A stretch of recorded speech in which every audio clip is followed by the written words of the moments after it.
Justification, Lesson 7, the progression of justification. We're getting well on with the progression now.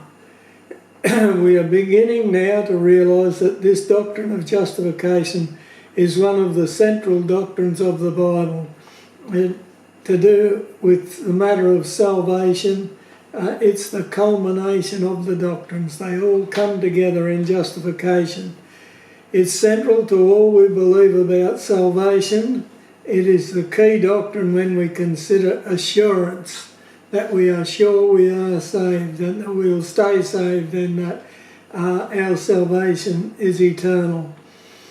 It is our anchor when we struggle with practical, personal holiness. So it's a very important doctrine. It's a practical doctrine as well as being objective truth. So let us go on to look at the law and this matter of justification. Now, we look in Leviticus 16, chapter 16 and Leviticus 23. Now, once again, I want you to go away and I want you to read Leviticus chapter 16 right through and get a really good handle on it, and then go to Leviticus 23 and read verses 23 to 32. And really get them in your mind, because this lecture and the next one are based on these two chapters, Leviticus 16 and Leviticus 23. And you really need to have a handle on these two chapters as you come to these last two lessons in the progression of justification. So I'll presume that you've done that, and so we'll go on from there. First of all, we have the matter of the sin offering, and this of course does not surprise us. This is simply Genesis 3:21 in action, and we have seen this principle of a substitutionary sacrifice justifying the sinner by grace through faith right from the start. We have seen righteousness being imputed right from the start. With the giving of the law, however, we have several different sin offerings. And this is interesting. There's the annual sin offering on the Day of Atonement in the tabernacle, the 10th day of the 7th month.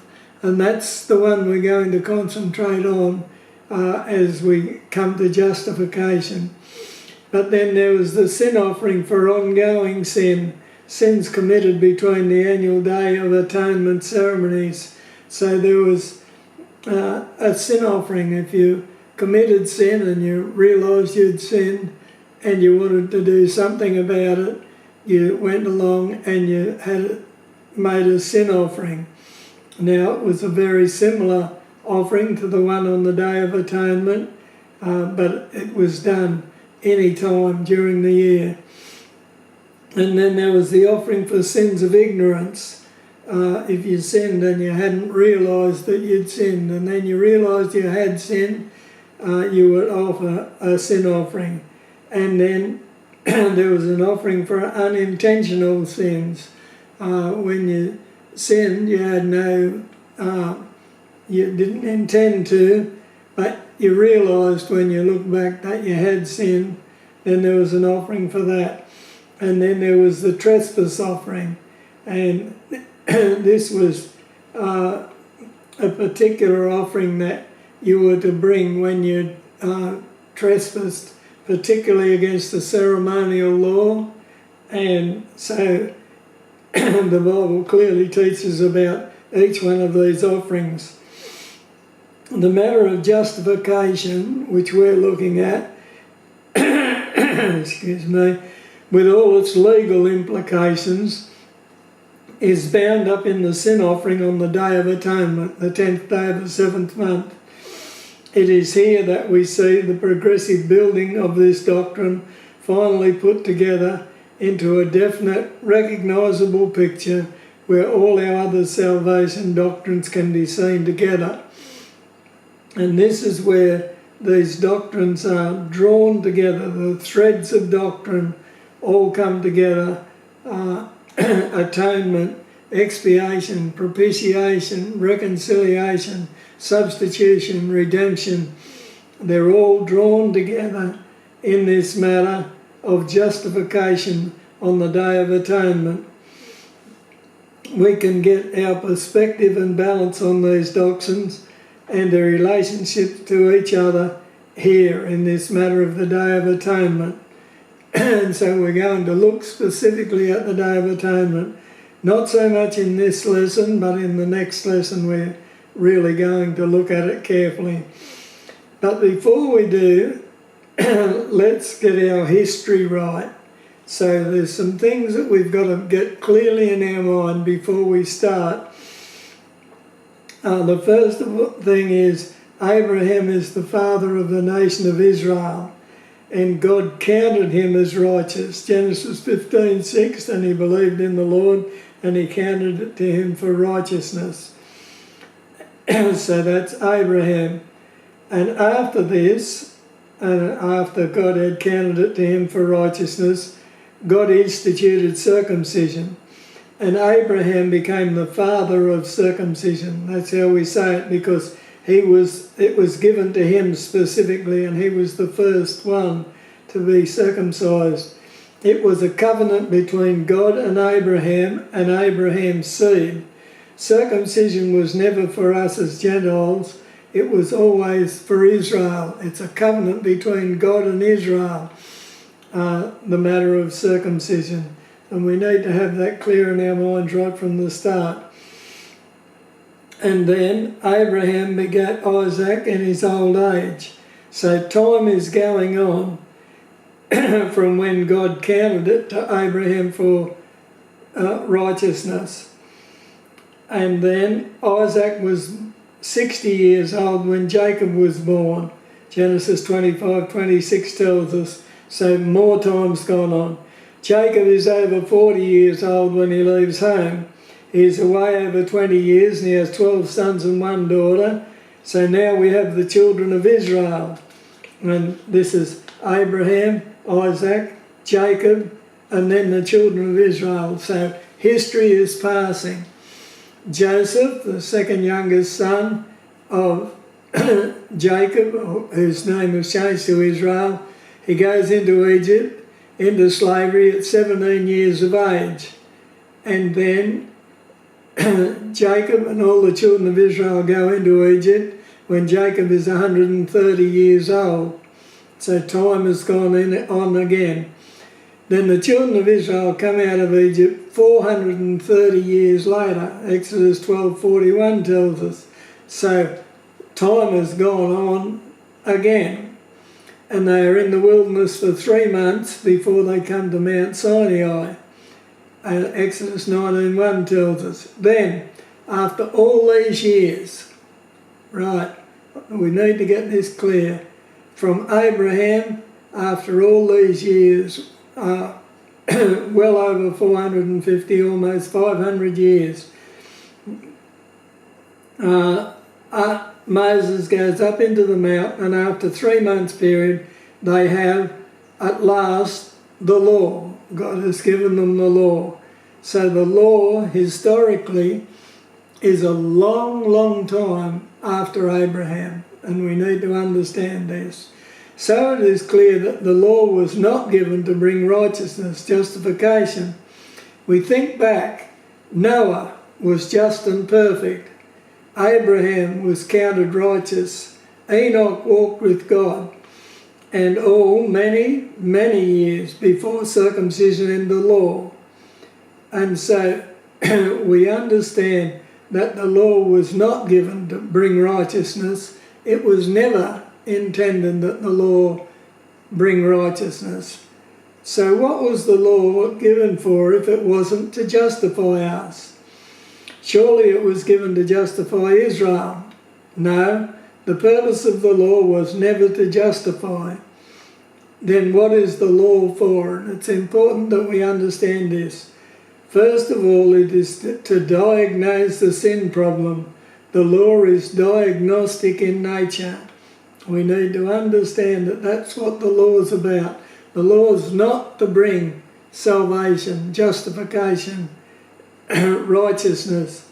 At the fall at the fall, when mankind first sinned, Adam and Eve, mankind was separated from God, and the law showed us just how separated we really are.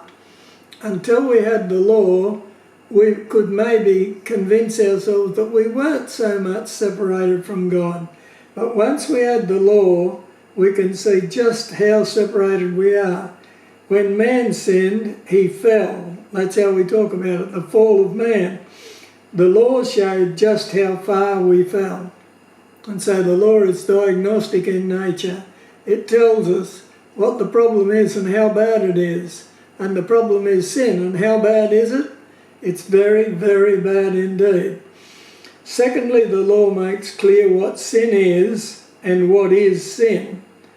Up till now, there could be ignorance regarding what is sin and what sin actually is and what its consequences are.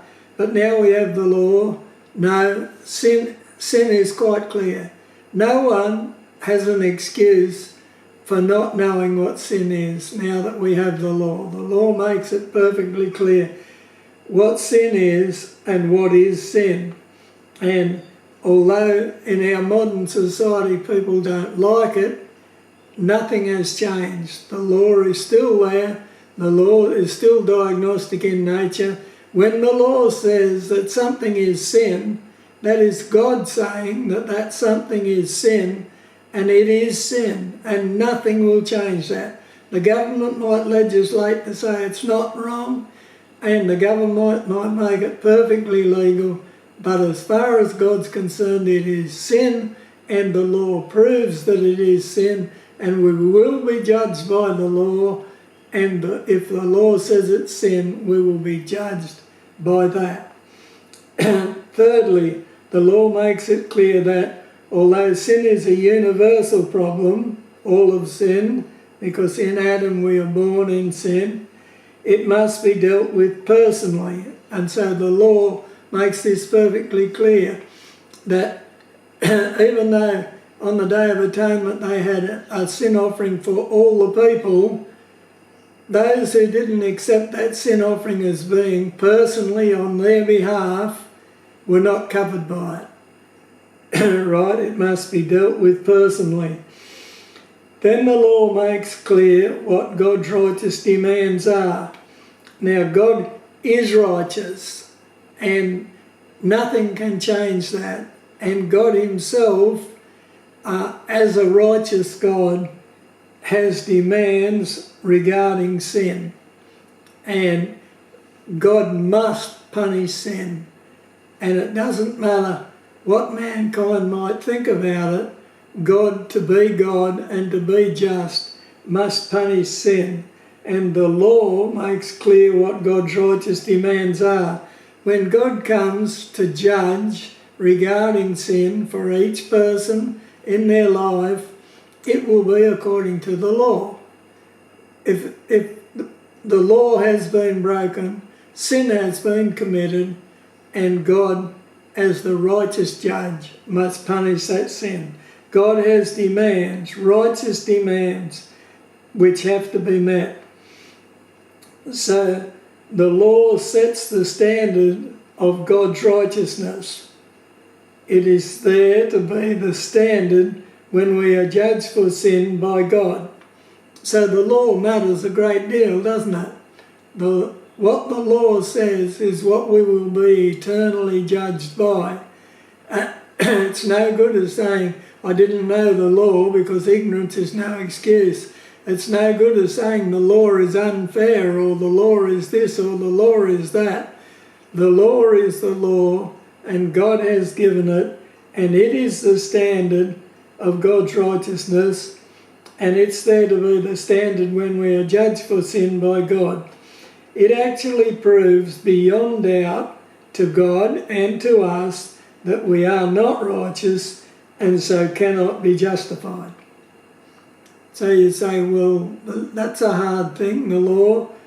What good is a law like this? It only condemns us. Surely if we keep it to the letter, we will then be righteous and so justified. we'll ask ourselves the question, can we keep it? The problem is that the standard is so high that we simply cannot reach it. People try to keep the law, and eventually it becomes a burden on their shoulders that crushes them, because we cannot keep it. We cannot reach that standard. No matter how hard we try, we find it impossible, and it eventually becomes a burden we cannot carry. It adds to itself as time goes on. No, legalism is not the answer. Legalism, the keeping of the law, is not the answer. So where do we turn? Well, we haven't got much choice where we turn. We can only turn back to the law itself. For another of its purposes is to show us that justification in the form of imputed righteousness is possible. And we would look at the law and say, the law takes away all hope. It only condemns us. But we're wrong there, because another purpose of the law is to show us that justification in the form of imputed righteousness is possible, right? The law also shows us how we can be justified. It lays down the ground rules for justification. It also shows us where we can be justified. And that's a very important thing, because there's only one place we can be justified, and the law makes it perfectly clear where that one place is. And it's very important. Just for that benefit alone, the law is worth a fortune to us. And it also shows us who can justify us. And that's very important too, because there's only one person can justify us, and the law makes clear who that one person is. And it also makes perfectly clear what justification is and why it is so. It makes it clear that justification is imputed righteousness, and it makes it clear why we are able to have righteousness imputed to us. And so the law has many benefits for us. We can look at it as a negative thing, but we'd be foolish to do so, because there is that side of the law of judgment, but there's also that side of the law that's diagnostic, that tells us the problems and tells us where to go to get something done about it. The law is like a doctor, and we go to the doctor when we say, I have a problem. Can you tell me what it is? And the law says, yes, I can tell you what it is. I'll diagnose the problem. The problem is sin. And we say, well, can you fix it? And he says, no, I'm a specialist diagnostic. That's what I do. I diagnose the problem. I have to send you to a specialist to fix the problem. So I send you to Dr. Grace. And Dr. Grace, we say, well, where do we find him? And the law tells us. It tells us who he is, and then it tells us what the problem is and why it is so, and says, this is where you go to get the problem dealt with. Not to the law, you go to grace. And where do we find grace? Well, we find grace in Jesus Christ. And then to top it all off, the law is built into the social structure of the Israelites, so they actually practice the law in their traditions. It embodies and preserves all these truths for all the world to see and understand if they will just look at God's people. Right? It's built into their social structure. We can look at what they do, how they live their lives, how they worship. And even now, even though the picture has been marred, we can still look and see the gospel message within the traditions of Israel. Without the law, there is just so much that we would never know. And that's why we're given the law, so that we can know things. It's diagnostic. It gives us answers. So, where are we with our doctrine of justification now we have the law? Well, we're right back where we started. We're back to the sin offering, just as we were in Genesis 3:21. And you say, oh, well, if we're back to there, have we gained anything? We have, yes, because back in Genesis 3:21, we saw the principle put in place